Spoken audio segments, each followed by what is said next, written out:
Dan ada satu lagi pertanyaan mengenai spiritualitas, what would Jesus do, atau yang sering disebut dengan singkatannya WWJD atau WWJD ya, yaitu di mana spiritualitas ketika kita mau melakukan sesuatu nih, kita sebagai orang Kristen kan secara etimologis disebut sebagai pengikut Kristus kan. Jadi ada juga orang-orang pemuda-pemuda yang bergumul nih Pak.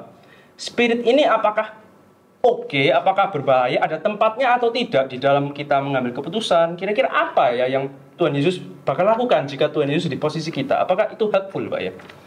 Gini deh, kita lihat positif di mereka ini pasti ya motivasinya ya menggumulkan sesuatu yang baik, karena di dalam persimpangan-persimpangan jalan tuh kita memperhitungkan ya kira-kira kalau Yesus sekarang di dalam situasi seperti ini apa yang akan dia lakukan gitu kan. So far dari motivasinya saya pikir sih itu sesuatu yang baik gitu. Meskipun kita di dalam berespons, kita di dalam beraksi mengambil keputusan, sebetulnya kalau langsung menempatkan Yesus di sini itu bisa misleading juga gitu ya. Saya ambil contoh ya. Contoh yang juga pernah dipakai gitu.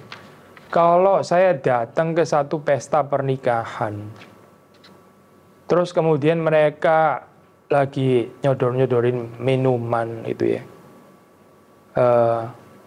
minumannya habis gitu. Minumannya habis, terus kemudian what would Jesus do? Nah, saya akan keinget sama cerita perkawinan di Kana. Saya akan masuk ke dapurnya, suruh orang ngisi air, setelah itu saya nggak tahu ngomong apa, dan kayaknya sih tetap jadi air gitu maksudnya, bukan berubah jadi anggur. So bagian itu nggak cocok sih kalau kita bilang what would Jesus do di tengah kayak gitu ya. Jawabannya jelas sekali di Alkitab. But I don't think kita belajar Alkitab di dalam cara seperti itu ya. Kalau ada keluarga ini ya Pak, yang sangat saling mencintai, ada dua perempuan, ya, satu laki, yang laki meninggal dan sudah berapa hari, terus what would Jesus do? Yang Yesus lakukan dari teriak Lazarus keluar gitu kan ya. Tapi kalau kita terus kemudian mengikuti itu ya kayaknya nggak ada yang keluar. Mungkin kita yang diusir keluar akhirnya gitu.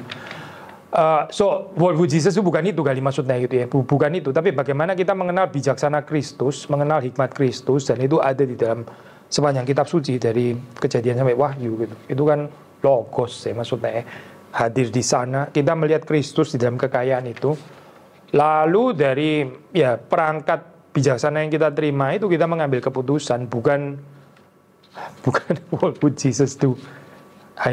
iPhone saya apa Android apa rusak, what would Jesus do? Ya, zaman itu nggak ada sih itu maksudnya. What would Jesus nggak akan ada urusan ini gitu. So saya nggak punya itu, nggak punya gadget atau gimana. Kan rumit ya gitu ya maksudnya kalau kita shortcut spiritualitas ke arah sana gitu. Lebih baik kita bertumbuh dengan mengenal bijaksana firman Tuhan, bijaksana pada Kristus, lalu di dalam persimpangan-persimpangan jalan itu ya, pengambilan keputusan. Ya, saya di-guided by the biblical principles itu. Yang tentu saya perlu waktu untuk mempelajarinya ya, dan bukan cuma shortcut what Jesus do. Ya. Karena ada konteks-konteks tertentu yang misalnya kita di dalam konteks pernikahan misalnya Pak Billy ya, nanti ada problem baru yang keluar gitu ya, dengan mentalitas seperti itu. Ya, Yesus nggak nikah, betul. Tapi dia menikahi jemaat, ya. So kita bisa lihat itu ya, maksudnya dinamika itu apa gitu ini, dan di situ bisa ambil prinsipnya gimana.